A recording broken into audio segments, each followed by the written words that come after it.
Divines and Divinettes. This is Bree India and my lovely guest. Chef MarcOneil. And we are in our season 2 of 808 Tavern. I thank you all for tuning in because this season is a very big highlight of creators all across the DMV and continuing like we started off in season 1 who are from different areas of the U.S. So I'm going to ask you questions throughout the I am who based on you. The second one is we'll get into the meat of what you do and what plans you have, your craft and everything like that. And the third is going to be reverse the host where you're going to have 1 to 3 questions for me. Right now, we're starting off with the I am who. Everything that we do in this part is about you as a creator. And we're not going to talk about what you do yet, just who you are. The I am who is like a statement of you, right? So it could be a quote you go by, a personal mantra or motto, a statement, or if you got like a word that represents you in the room. When you in the room, it's like, I am, the boss or the leader or the light or I'm ambitious. I'm resilient. I'm bodacious when I'm in the room, you're going to feel that. So ultimately, yes, like what is your statement and what is your quote? One word that could describe me when I'm in the room or anywhere, servant. I live my life out of service. Everything I do is to add value to others and to provide service. That's where my gratitude comes from. That's what keeps me going. Providing a service to people, whether it be helping them, making them smile, making them laugh, or actually doing something for them. That's what keeps me going. I like that. So, can you elaborate a little bit, when it comes to not what you do yet, but when it comes to things in your life so far, would you say you've been serviceable to more of the environments that you've been in, or the actual people that you connected with in those environments? Yeah, I would say a little bit of both. I would say when I was younger, it was more so the environments. Okay. Because my life was more structured. So I was a big service to my school. I was a big service to my church. I have the groups I was involved in. I come from the Boys and Girls Club of America. I was a big service to them. I've done a lot of things with them, especially as a youth. But as I got older, it became more personable. And I became more of a service to this person in my life, or that person, or this group of people. I think it's kind of reversed. It's evolving. Yeah, it's evolved into more of a personal thing. But as a youngin', it was just like the environments I was in. If I can elaborate, the way I fell in love with it was my first act of service was getting I had to get 3,000 signatures for the neighborhood I lived in to start building a basketball court. Me and my friends wanted a basketball court. We were like, all the other neighborhoods have a basketball court. We had a perfect place for one. And I was like, why don't we have a basketball court? And they were like, well, if y'all can go around and get these signatures, we'll build one. And sure enough, we got well over 3,000 signatures. We went door to door. And it kind of helped me because I actually felt like a part of my neighborhood, because then at that point everybody knew me. Mm-hmm. You know what I mean? I grinded. I grinded. Yep, I grinded. I think I got 3 shades darker, but I was out there knocking on people's doors like, hey. I think at the time I was 13 or 14. I was really young, and that was once the court was built, that feeling I had let me know, okay, this is what I want to do. I want to be someone that brings things to life wherever I am. And then I think that's more so evolved into bringing things to life in people and adding value to the people that are around me or I come in contact with. Dang, that is so powerful about your I am who, because that means that everything you do, you make sure that it's, I'm not going to say you're a perfectionist, but you probably make sure that it's going to be received in the way that you intended it to be received by everybody that you deal with, or in everything that you do, you want it to be received properly, like the message or whatever it is that you're trying to give, the taste you're trying to give or whatever, but we ain't going to tap into what right. The type of creator you are, it being a service, that's a big ideal to know that as a creator in the lane that you're in, you are giving a service no matter what, and the service is you and what you carry yourself. That's big. So when it comes to your influences, then your life till now, is there a prominent figure that you would name that's an influence, if you have one, but also if there is a personal influence, like maybe somebody that's more closer to you on a personal level? It doesn't necessarily have to be your parents or, siblings, but somebody that in your journey throughout this whole time, either said something or did something or played a major contributed majorly to your life up until today, who was a big influence? Even if it's a group too, because I know how that can be, and or if it's yourself, because I know how that be. I mean, for me, I would say women, Okay. because the first person that made me want to be in service, and I don't know if you guys know who this is, but like Mother Teresa. Like Mother Teresa was like my biggest inspiration. I found her through Michael Jackson. Like I was a Michael Jackson fan, and I saw her in one of his videos, and somebody was like, "Yeah, that's Mother Teresa," and I'm like, "Who's Mother Teresa?" And then I did my research, and it's like this woman who, like, she embodies the word mother. Like she's the divine. Yeah, she was like the mother of everyone, and for me, that just inspired me to be like when she talked about what she did, it wasn't a job. It was just something she did, and that's how I wanted to live my life. I was like, I just want what I do to provide for me. And I felt like if I do something pure, if I do something from the heart, I'll never have to I'll never have to worry. I won't have to live under the constricts of stress, of trying to meet society, material things, because I'm fulfilled because of just how I live. And that's pretty much, it's been that way. But more closer, and I know you say, it doesn't have to be your parents, but back again. No, if it is, my mom, is. Yeah, my mom. My mom lived a life of service. I noticed that everything she did, she got the most out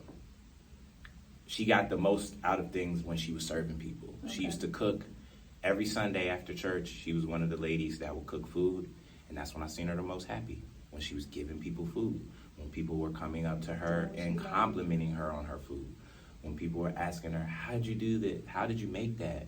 Or you put your foot in that, and seeing that smile and knowing that was one genuine. Of the only times I really saw her smile like that. I was like, oh, okay. So you can do things for people and that be enough to fulfill you. Where as though in a world, especially in America, where it's like, get it. Everybody got to get it how they live, right? Everyone's trying to use each other to get ahead. For you to be someone who could just give, and you're going to get it back, but not necessarily look at it from give the person you gave to. Set those expectations on who you serve. Yeah, it's a freeing thing. It's something that really sets you free and allows you to be limitless in what you do. That is so powerful. And shouts out to the prominent figures mentioned and to the queen, your mom. Yeah, for you, representing that she is the major influence in your life.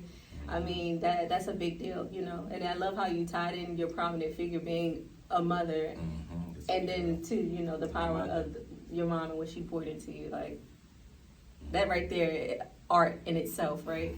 Like to bring that together and to have used that, throughout your life so far. So when it comes to your motivation, then, like, because you've spoken a lot about like a lot of your outside influences and everything, right? And how it's affected you over the years up until now. So when it comes to your motivations, right, we're big talking about self-journeys and how, 808 TAVERN goes where I go, but self-journeys is the flow. So ultimately, it's not just my own self-journeys. Like, you have your own, everybody has their own. And that's just how I view it and label it, right? But we all have, like, our own, like, pillars of self-journeys. Like, you may have some, like, serve is a big thing, a part of you in your self-journeys that you added to the pillars that represent you. And, when you tell us about your motivation, I want you to give us whatever you're willing to share about, like, maybe a daily regimen or something that you do to keep yourself grounded. Because with everything that you do, being a person who's serviceable, and, again, shouts out to your mom, somebody who pours into others, that means her well had to been overflowing. Her personal well had to been overflowing for her to comfortably be able to give so much. So you, for yourself, like, what do you do for your self-care, your self-love, especially as a man, but ultimately just as a person, how do you do for yourself? Whether it be, like some people say they roll up and smoke a J, or they have a nice wine glass every Friday, or, they wake up in the morning and they speak life into themselves in a reflection. What is it that you do, whether you go to a lake, I'm just throwing out things, stuff I do, I journal, we're human, we have to love on ourselves. So what do you do to love on yourself? I always tell people, like, I'm in a rebirth, so to speak.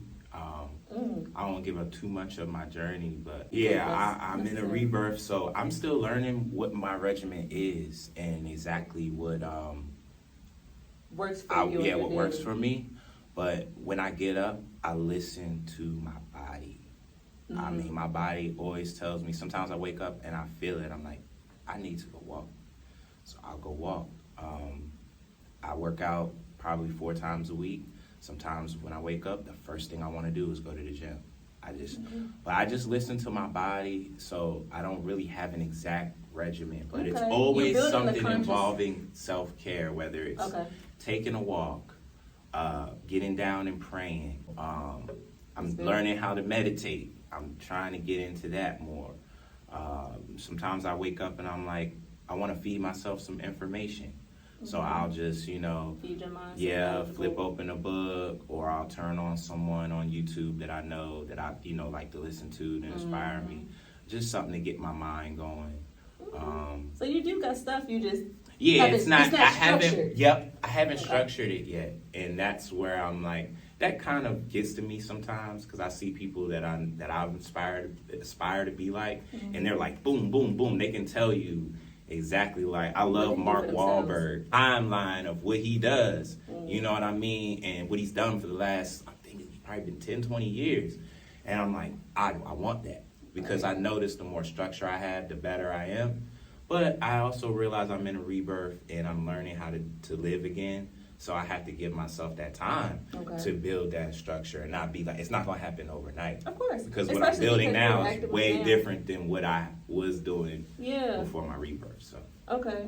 And you're actively now, like, choosing to sit down with it. So, I mean, that's all that matters. Yeah. I mean, whether it's already established or not, you're consciously aware that you need to do that for yourself. You need to have a time for yourself or a thing for yourself. Because it's personal, that love for yourself has to be something that thrives no matter who you serve, how you serve, or what you do outside. So I appreciate you sharing that part. Now, before we get into the I am who are you, what do you do? This is like the last part of the I am who that is major to bring us into your creator position. But it can be a story, right? So it's a story or a testimony that you're willing to share, because, you don't have to put all your personal business out there. But like something that you feel as though somebody who may have been in that position or is in the same position as you, peers, generation behind you, or even older than you, can receive and hear this testimony and then see how you overcame it. Because I want you to tell it in a way where it was a challenge or whatever it may be, whether it be a challenge in your craft or in the business of your craft, or a challenge in your personal life that you went through and you overcame it. How did you overcome it, and like how do you feel today about being able to still stand on 2 feet after overcoming such a challenge? Whatever you're willing to share. Like I said, it can be extensive, it can be, broad, or it can be really... The career I'm in now, I started it really late. Okay. So one of the biggest challenges, I was 26 when I decided to do what I'm doing now for a living. Okay. And in my mind, I'm going against people that are literally, they're 18, 19, and we're at the same spot. So it was challenging to me because I didn't want to be around people that I did not consider my peers, but we're still at the same level. And some of them... They were kind of like your competitors, if you know. Even at a higher level than me, and they're so much younger. And I felt like I was turning that corner, because at 26, I didn't feel like a youngin' anymore. I was kind of going into my 30s, and I was kind of having like a midlife crisis. So it was hard for me to accept where I was. I kept comparing myself, like, well, if I was their age, I would be so much further. And, by the time if I started when they started, that's what I kept looking at. I would be so much further than where I am now, and kind of mad at myself, like, what was I doing all this time? I wish I would have made the decisions they made so that I won't be so old. I just thought 30 was old. And I was like, I don't want to be 30 just getting my stuff together. But that was something I overcame, because I started realizing that the age was just a number. That's when I really started to understand. You're tripping about the wrong thing. Yeah, I was tripping about a numerical number that meant absolutely nothing. Because once I started to pour into myself and take care of myself, I realized that my age it was not a non-factor because there were people who were younger than me or whatever, and I still could work harder than them, or I had more life experiences than them, so it just did, the age thing really wasn't, and vice versa. There were younger people than me that had more experiences than me, and I started realizing, yeah, they may be younger than me, but their experiences in this field are more than mine. So when it comes to this field, they're my senior, and I started looking at it that way. And that's how I was able to actually accept a mentor that was younger than me. Because I stopped looking at his age, and I started looking at his experience. And I was like, his experience compared to mine is this. So a lot of people around me were like, yeah, he's so young, you're gonna call him your mentor? And I'm like, yes. Because when it comes to this field, he has way more experience than me. He's been in it twice as long as I have. And he's willing to share. So that's my mentor. And his maturity level was right there with mine. So it was not an issue for me to feel like, oh, I'm looking up to someone that's beneath me. At that point, it sounded like you evolved in your own thinking pattern instead of, because that's a part of our ego. It was a lot of ego involved. Yeah. That's what I think. I had to drop the ego. Yeah, because now you are, elevating in your craft beyond where you anticipated when you were 26.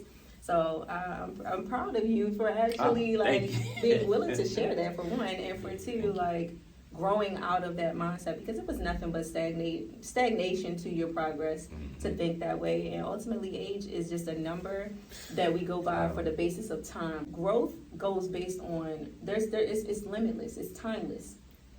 Because so many people can be 80 years old and just decide to go to college. How many people I sat in college classes that just finally said, you know what, let me do this. I always said I was. So 80 but I'm telling you, stop sleeping. Man. Stop sleeping on these people that seem like their life is over, because they pop up on you real quick.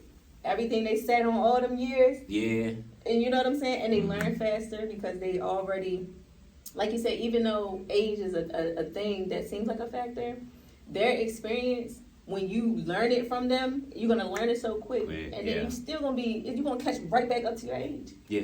As soon as you get that little bit of knowledge that you need to put in like a puzzle piece, So ultimately, I feel like that's a beautiful thing to share. So we're about to get into the second part of the I Am Who segment, which is the what do you do? I am who are you, what do you do? And we're going to start off with you letting us know your creator name, but also your real name and the creator position that you carry in this day. Okay, so I would say my name, I guess I just go by Chef Marco. Okay. So I go by Chef Marco, but my real name's Marcus. My middle name's O'Neil. So I was going by Chef MarcOneil because I felt like that sounded very professional, profound. And my friends just shortened it. They were like, they didn't say the O'Neil, they just kept saying Mark O. Okay. And then it stuck. They helped create it. I was working with, it was pretty much just me, and I was in an all Latino kitchen. And I happened to be the executive chef at the time, and my whole staff was Latino, and they just shortened it. They didn't say MarcOneil, they were like Chef Marco. They just called me Chef Marco. And I ran with it. It was easier. Yeah, they'd be like, Chef Marco. And I'm like, huh? And I'm like, at first I was like, I'm like, my name's not Marco, because I'm thinking Marco, the name Marco. Yeah. But then I was like, no, actually Mark and then O. And I was just like, and I liked it because people would call up there and they'd be like, I'm looking for Chef Marco, right? And then when they come, I tell them I'm Chef Marco, and they'd be like, because the name it could be a black guy, a white guy, a Latino. It doesn't really carry a gender like Marcus did. I felt like when I was Chef Marcus, it's a black guy, probably. But with Chef Marco, they wouldn't know. So I kind of found that intriguing. They give off this Rico Suave vibe. Yeah, they would be like, you're Chef Marco? It was me. So, I kind of just fell in love with it. And I still have older friends that have known me that are like, I'm not calling you Marco, you're Marcus. They're like, I knew you as Marcus. Yeah, they're like, you're Marcus, or they just call me Mark. Let them have it. They're entitled to And I tell them that, but moving forward, especially with what I do, I would like to be called, Chef Marco. And your major position and primary position as a creator is? I am the CEO and executive chef of Meals by MarcOneil, a small catering company that caters to the DMV, and we just recently started traveling. So for our services, we offer our services all over, wherever we can be booked. I have a passport. I have people, a team that is willing to travel with me, and we're taking this show on the road.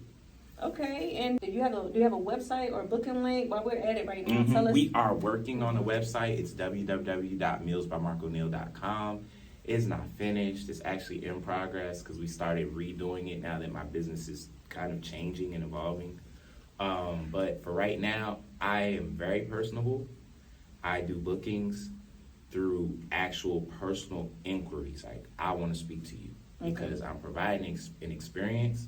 So I want to tap in with who you are, what you need from us, and I want to, it's kind of like, I don't take every job. So I feel like everything. You interview your clients. Yeah, I'm interviewing my clients. Nothing wrong with that. To make sure that this is someone that, especially since I'm traveling, I want to make sure that I'm not going to be in any type of situation where I'm uncomfortable because I do cook in people's homes or in close quarters. Okay. So I want to make sure that the energy is good, the vibe is good, and that I can actually provide what you are looking for, because sometimes it's not what I do may not be for someone. I'm like, well, this is not really what I do, just to let you know, That's really good too, because they can vet you, you can vet them, and y'all can really see if it's a good match for the both of you. And I like that you do that because, some people, they just want to sell. They don't care about the quality that they need to give and what's the quality of the location they're willing to go to, in that predicament. So, and I respect that, especially coming from doing a mobile spa myself. I understand. Oh, so the clientele. It really helps because I can show up to the client's home, and more times than none, even if they're not there, they'll give me the passcode to get in because they already have that rapport. Like, I've spoken to you, I've heard your voice. Like, I'm not saying they can trust me, but it's a little bit like I feel more like I can because we've talked, we've had dialogue. Whereas though, at this point, I'm not a stranger.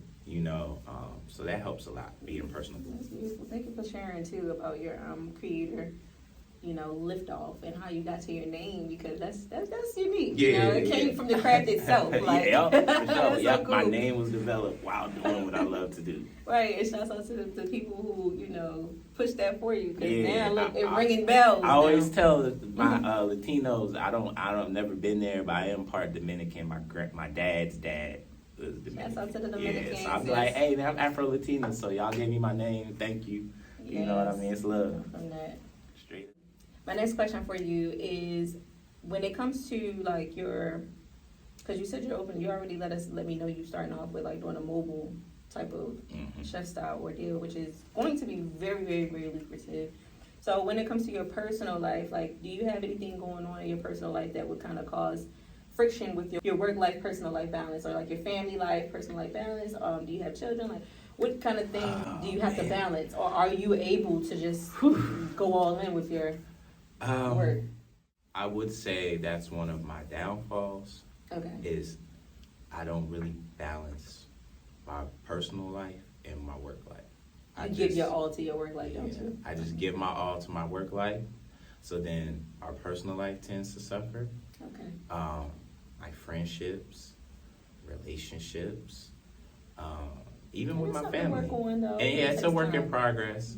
I'm aware of it, and I just feel like I'm so driven, and I just have to go with what makes me feel good. I don't neglect at least I don't feel like I neglect it, but they may feel neglected. I think with me, it's just, I don't want to say women, but that's the biggest one. It's just women. Dating and trying to be an entrepreneur and be a go-getter has been my biggest challenge, trying to balance the two.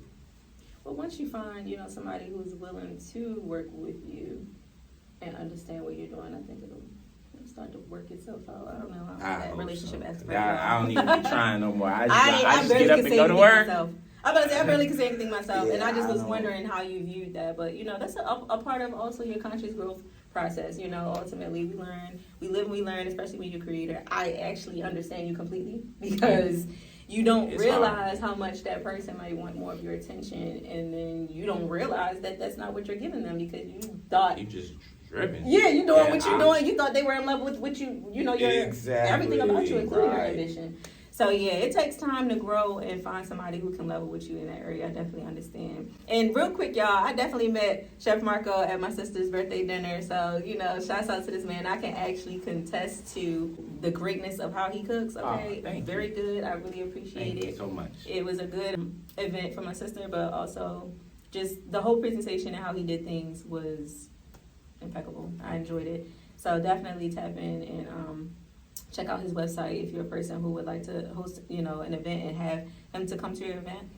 He just mentioned the website, but is there, you said you're personable, so can they reach you on Instagram? You contact me directly on Instagram at Chef MarcOneil, and that's Chef MarConeil. Okay.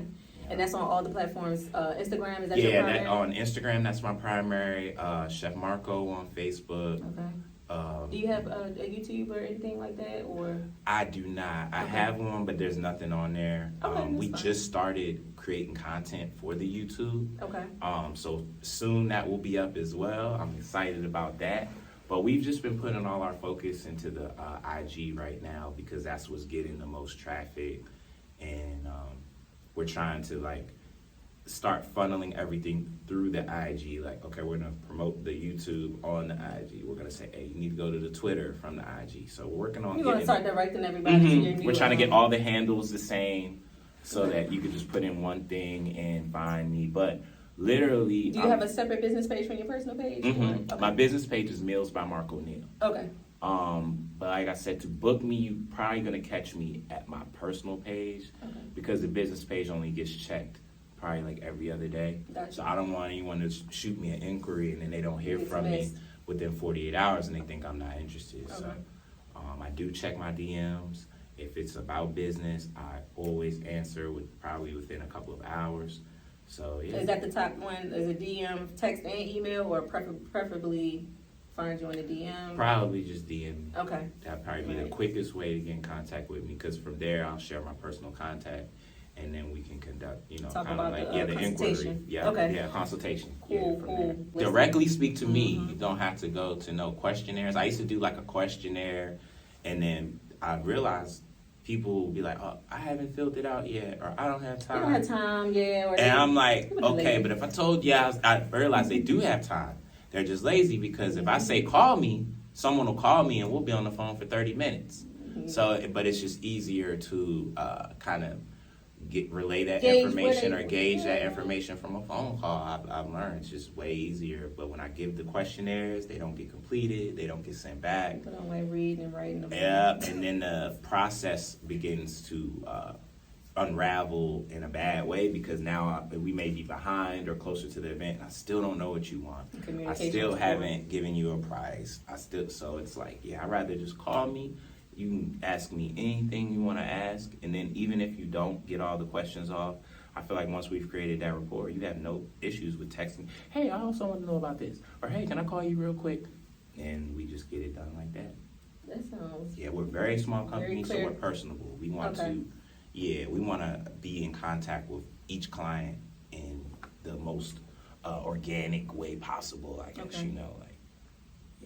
All right, I appreciate you sharing that, and make sure y'all follow his page so you can keep up with any future events and any programs that you potentially have going on. And from here, just mention anything else involving your business that you're willing to share. I know there are some things you don't want to share yet, so anything that is recurring for you in the coming years as a event or program.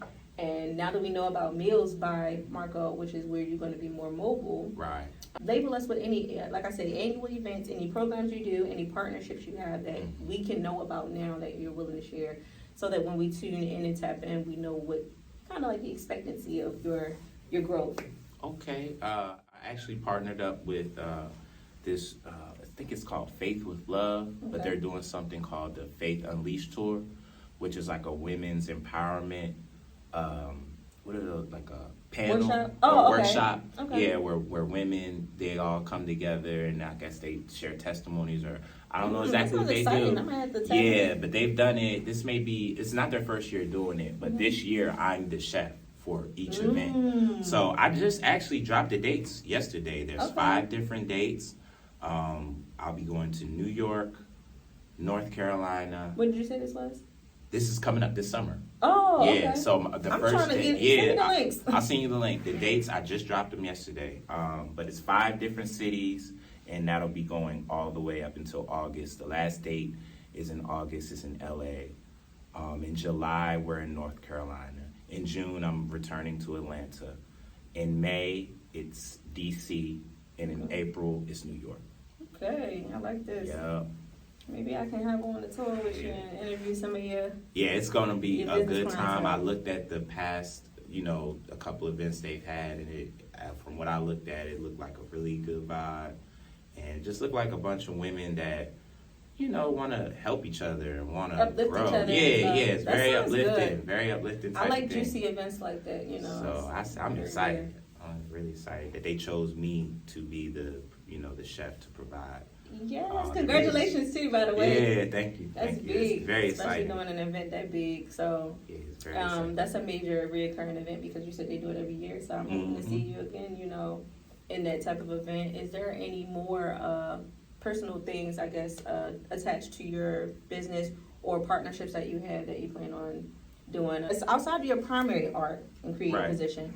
What other creative avenues are you tapping into? Right now, I want to get more into my mentoring Okay. of the youth. I'm trying to reach out more to mentor. My testimonial, I've shared bits and pieces of it on my IG, and it's touched so many people that I'm like, okay, maybe I need to go and share my story. So I'm thinking about doing some speaking engagements where I actually share my full story Okay. with people, with people that are recovering or people that may just feel like, they're just going through it and they want a shimmer of hope or someone to speak to them. The people that I have mentored, they've all pushed me to do it. They're like, you're a good speaker, you need to go ahead and do it. So I'm like, I'm gonna break out of my shell and do that. Even though I feel like public speaking is not my thing, but it's like, I don't know, I haven't done it. I just got some nerves about it. But I have those 2 things, mentoring, the public speaking, and then I also want to start just doing more content as far as like just of how me serving and just doing different things, because I'm a chef and I cook, but I also go out and do other things, to service, like I said, my fellow man. So I kind of want to start, using that content to inspire others and kind of spread that good energy and show people that if you do really live a life of service, you can live a free life. I don't worry about anything. I don't worry about money. I don't worry about who like me, who don't like me. I just live And you do what you love. Yeah, I do what I love, and I feel fulfilled. Like for the first time in my life, I may not have all the material possessions that I think about sometimes, but I feel fulfilled. I want for nothing. Only thing I want to do is probably get married one day. But that's it. That's the only thing. Still got time. Yeah, and I'm not tripping off of it. I don't wake up like, oh my God, where's my wife? Yeah, I just be like, all right, something I don't have that I would like to attain as, a wife and a family. But other than that, I'm fulfilled. That's good, and that's good that you know that you're comfortable where you are being a single man. Yeah, very, very. I had to reach that point too where I was okay with waking up next to my beautiful pillow, and that was just enough for me, and just being comfortable with, going to bed by myself, and finding a way to make my space comfortable too for me. You, yeah. And that's what I love about the I'm in a singlehood journey right now where I'm engaging in this. So I enjoy being single right now, and I'm just like, when it's time, it will be time for me to date and this and that. But I definitely feel you how it can be discouraging in the beginning until you reach that point of consciousness where you're like, where you accept it. Yeah. My wife gonna walk into my life right at the right time, Yeah. For me, it was, I know my husband gonna walk into the door and sweep me off his feet, and I ain't gonna know what's going on. It's just gonna be happening, It's just gonna happen. So yeah, just continue to focus on your craft, man, because that's gonna be the foundation, the bread and butter, the root to the greatness of your marriage someday. So I definitely feel you there. And when it comes to closing out, before we get to reverse the host part, which is the part where you're gonna ask me questions, I need to know how it's been in the industry of what you do, and like what kind of tip or word would you give to like like I said, a peer or somebody. It doesn't have to be a peer. It could be somebody older than you. It could be somebody younger than you too. Now that your mindset has changed about the age differences and everything, the arena itself, everybody is needing to learn at whatever age they come into it. So, what kind of tip would you give to a fresh ear? Give us a little bit of a taste of how you gonna give this speaking. I already know what I'm gonna tell everybody: stay in your lane. In my field, it's very competitive, and everyone's looking at what everybody else is doing. But what I realize is, if you stay in your lane, you're gonna get to your destination. Say that. I'm like busy that. chasing this man lane or that man lane, and then I end up somewhere. I'm like, where am I? Because I'm not following my path. So I started to follow my path and do what worked for me, and stop switching. Oh, well, this is working for this person. Let me follow it. Trying to follow the trends, trying to do what I think or see working for someone else. And then also just being a little envious too. Like, oh, they have, I want this, I want that, and well, let me do this so I can attain. And it's like, nah, stay in your lane, and you will make it to your destination. The quickest way to get somewhere is a straight line. And if your destination is straight in front of you, you don't need to be veering off to try to do what everybody else is doing. And what I think I've done is I've created a very unique lane for myself, because within my industry, I cannot tell you anyone, not one person that provides the experience I provide. There are similar people, but it's not the same. So I'm in my own lane. I feel you. Yeah. And that's a big one right there. We're going to probably speak about that a lot more in season 3. But ultimately, it's a lot of like, I guess, when a person's starting off, no matter what age, when they're starting off trying to figure out what they're going to do with their lives, some people do a lot of tapping into different things, you know. So it is important to, at some point you're going to have to identify what it is you're doing and stay the course and keep walking that course. That's what I get from staying in your lane, like, because ultimately sometimes you don't come out the womb knowing exactly what you're going to do. And I had a major shift and transition in careers when I was 26. That's that's popped out to me. Yeah, I mean, you're talking about from healthcare to media. So it was just like, what is going on? So it was a major jump for me to go from one arena to the next, and then still find ways to incorporate the main arena I was interested in at a later time and let it go when it wasn't working for me. Because, I invested, you feel like you invest so much in something, and then it's like, why am I shifting and the world around me shifting right now to something different? That is exactly and that's how it I happened for me. I was like, what is going on? I was like, I done put all this time into, my first career, which was like, it started at the Boys and Girls Club. Okay. I wanted to be a social worker. Then I went from that to kind of like law enforcement / just helping people, because I wanted to be a probation officer. Okay. So I was working my way through the law enforcement field, and I was taking the different steps. I was like, okay, I'm going to work in corrections. And then I was like, from corrections, I can apply to become a counselor in the jail, right? So then I was like, once I become a counselor, I had a whole plan. Then I was like, I'll transition into a probation officer. And I was like, that's just where I kind of saw myself, not ending, but that was like the goal. And then after I did all those things and taking all those steps, I'm like, and then my career totally switched. Oh, gosh. I was kind of beating myself up. Like, man, I done wasted so much time in this. But now I look at it and I'm like, it wasn't a waste of time. That whole journey played into this journey. So we've been running with that one from season 2 to season 3. It's not happening to you; it's happening for you. Wow, I like that. And that literally is, I've never heard that. I like that. Just said, yeah, like that was like shouts out to speakers and stuff like that from YouTube and different places, because it's been carrying over, and it's a really powerful thing, because everything that you spoke about today has been about things that can seem like it happened to you, but where you are today proves that it happened for you. Everything happened for you. I appreciate you so much for sharing everything you shared with us today. I hope to sit with you again soon. After you do some speaking engagements in the public, I can be able to get more out of you in these conversations. But I appreciate what you chose to share, and I appreciate seeing where you are and where you're going and being a part of this with you, because I've met you. I've connected with you. I cherish the relationships I have, the people I meet, the people I connect with, because I feel like we don't come across people for no reason. You know, I'm not going to be able to meet every creator in the world, but as many as I meet and have met so far, it's been very much an honor for me. You know? Right. I really appreciate the time that you took to come here. So now, before I ask you about a final word, we're going to do a part of the segment called Reverse the Host, where I take my host hat off and I get in the hot seat while you host, and you ask me 1 to 3 questions of your own. Mm-hmm. It doesn't necessarily have to be about the I Am Who segment or the concept, just your own questions, that are to me or my idea about something or my perspective.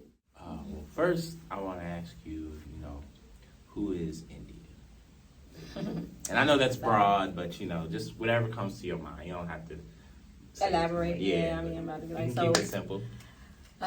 West Baltimore City, born and raised. The church is where I spend most of my days. All right. But yeah, so ultimately, India is actually an alter ego name that I have added to my personality and who I am, and now legally is a part of my government name. But yeah, Bree India is the entirety of who I am, and the India part came from my shadow side, the side of me that was more fierce, that was more just out there, the side that took a lot of risks, that leaped out there. But it's a part of me, it's who I am, but ultimately I wasn't accepting of it because of who I am as Brianna. So ultimately, once I learned like all of who I am to myself and how I've been actively in life, that's when I created, an alter ego image of myself. And shouts out to one of my favorite artists, Beyonce, because we know her alter ego is Sasha Fierce. Right. So and there's a lot of people who have different alter egos. We'll be talking about her different alter egos, and I feel myself. Exactly. So you understand. India is somebody who is balanced, who likes to balance, who is about uniqueness, is about connection, and 808 Tavern is a creator, hub, connector. So everything that I've created from the triad of Bree India is a representative of who I am, and which is the triad is mindfulness, medicine, and music art. So those 3 things represent Self Journeys, 808 Tavern, and the Dream Cafe, a Dream Body Cafe. And those are how I'm able to carry all 3 of my pillars. At where I am now, India carries those things because that's the part of the major reason I walked into my creator specific lane. You know what I'm saying? And I made my lane through India, and I'm keeping my lane and staying in it like you told me, Chef Marco. So with that, keeping in, staying in your lane and doing things like that, as a black man, right, I want to know, what is it, do you think that us as black men and black creators, what can we do to help our black women creators? And, as a black man, as an entrepreneur, what can we do to help, like you guys? And I'm not trying to bring this back on me because I know I love service, so that's why I'm asking. But I want to know, what are the types of things that, or support you guys can use from the black men that are in positions of entrepreneurship or shedding light on small business? That's a good question, and I appreciate you asking it because people don't, they don't. And I personally, as a, black female creator myself and entrepreneur, I would like to see more. I think it could be helpful if we see more men like taking us serious, for one. That's the first thing, because I feel like a lot of male entrepreneurs and creators don't take women seriously, of any culture or race, but especially black women. I feel like a lot of men get annoyed by us because we're doing it, we're serious about it. We have a major, I guess, angry black woman tag on our vibe because we're ambitious. We chase what it is that we want, but not in a way where we don't understand we're actually attracting it, And so ultimately I feel like, they can provide us with that, with the ear to actually listen to us, with the intent to actually contribute to what it is that we're mentioning if they're interested, to work with us more in collaborative efforts. So those are the top 3 things I want to say, is to actually take us serious, actually listen to us, and actually try to collaborate and work with us. I feel like those would be major things that would assist with the growth of the idea of black men pouring into the black women, and then also being transparent with us about what things they feel as though we can work on from their point of view, but also how we can work together in a business space and keeping business and personal separate. Right. Okay. Because I feel like that gets kind of like tangled up a lot. That doesn't mean, you know, husbands and wives can't do in the same arena together, Right, or they okay. can't. But I'm just saying, learning how to actually be transparent enough to where the communication explains, I'm interested in you like this, but I'm also interested in contributing to your business, you know. And I'm speaking from my own point of view, you know. I appreciate everybody who's tried to work with me in different ways, but, you know, to the people who have turned bitter because I didn't want to go on a date with you, come on, bro. Like, that's what I'm saying. Like, sometimes it's like, I get it. We doing business, but don't try to cut off the business with me because I ain't want to go out with you. Like, come on, be fair. And I am okay with taking rejection, but I understand that men have an ego thing, and it'd be like, what, you don't want to go out with me? Like, I own 5 businesses and da-da-da. Like, but look, sir, we came here because I was supposed to sit down here and talk about my business, and you said you was going to contribute to the idea, and you really just, Come on, fellas. you see what I'm saying? But I appreciate you answering that yeah. question and opening that door and the floor for me to speak on that, because Sure. we would, you know, and even the women who don't deal with necessarily the business and pleasure thing, it just be the fact that, you know, they're not being taken serious Okay. by the men that claim to want to be in their corner. And yeah, we can do more. You know, a lot of us women are doing more than just, you know, having children. It's a blessing that I can, and I'm thankful to God that I have a healthy womb, and I'm thankful to God that I'm capable of being a wife someday. But that's not all I'm capable of. So I want to be taken serious in other areas of life. I like that. I appreciate these questions. You had we some needed that as black men. We needed that, y'all. Like, I think what she's saying applies to a lot of women, and if we just listen, I'm sure there's something in that for every black man, not just the entrepreneurs or the ones that feel like they can. Any man, yes. Yeah, I think hardworking that's man, for whatever. any man to, you know, to do that like that. I'm Thank glad you. you shared that. Take And us serious. the last question, y'all, is something real simple. I want to know, what is your favorite thing to eat? Of course you're going to ask me that, right? Yeah, Chef Marco, we didn't have a eat. chef on the show if you don't ask me that, right? So look, I am more so in my seafood era right now. Like, I really love me some salmon or like some crab legs or like anything. You know, I'm from Baltimore, so Okay. crabs all day. How you say Baltimore? Baltimore. All right, yeah, I already did. Don't pronounce the T. But no, seriously, like, I love seafood. Salmon is my favorite, especially because I'm always having low vitamin D according to the doctors, and I got low iron. So, Same here. okay, so you understand. You as a chef I gonna take know the what I need to vitamin eat. D pills Look, every I need day, to pull. y'all. Look, can you pull up and make me a vitamin D food? I don't know what to take, but you know how to make the plate. So, but yeah, that's definitely one of my major. And then also my side dish, I love me some sweet potato and macaroni and cheese. Okay. Okay. Yes. That's that good food. But can I be honest? Before I got on this pescatarian stuff, y'all, and I'm trying to ease my way into vegan, I was a steak lover like crazy. Like, I love I couldn't even see you. ranges eating of steak. Like, I you ain't gonna can't. lie. What temperature? What you mean? What steak? The one where you pull it off in time to make it be medium well. Medium well. All right, Yeah. all right. Respect, respect. Anything past that is no good. So I you don't love respect steak. the rare. Okay. Yeah, Rare too much for you. it's too deep. I'm good. I don't need the blood. As long as you don't go past medium well. Yeah, we good to go. You leave a little bit of pinky there. Yeah, I appreciate your questions. You had some awesome questions, but otherwise, I'm definitely gonna be booking you soon. I just, just for the pleasure of having the opportunity to have maybe like a single lady party and have Chef Marco come out there and cook. Like, what? Y'all gonna see that because we're recording the whole thing, okay? For sure. But yes, I appreciate having you today and coming out and sharing your time with me. Is there a last thought, word, or statement that you can make for the people before we close out? Live and let love.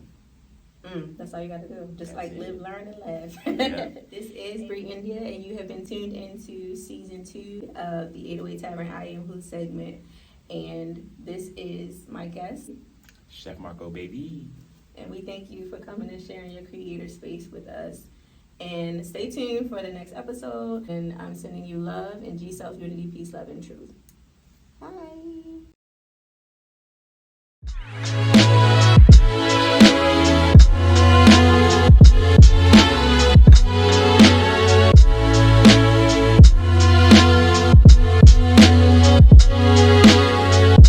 A man that's walking in his purpose don't have to chase anything. He will attract everything. A man that's connected to his destiny don't have time for manipulation. A man that's connected to his destiny don't have time for confusion. A man that's connected to his destiny don't have time for games. The goal is the goal, and anything that interferes with the goal will be quickly removed. A focused man is a busy man. A focused man is a balanced man. A focused man is a disciplined man. And you'll know the difference when you're in the room with one. It's just you know it's not the same as it was. As it was. You know it's not the same. Answer the phone. You know you're no good alone. Why are you sitting at home on the floor? What kind of pills are you on? Ringing the bell, and nobody's coming to help. Your daddy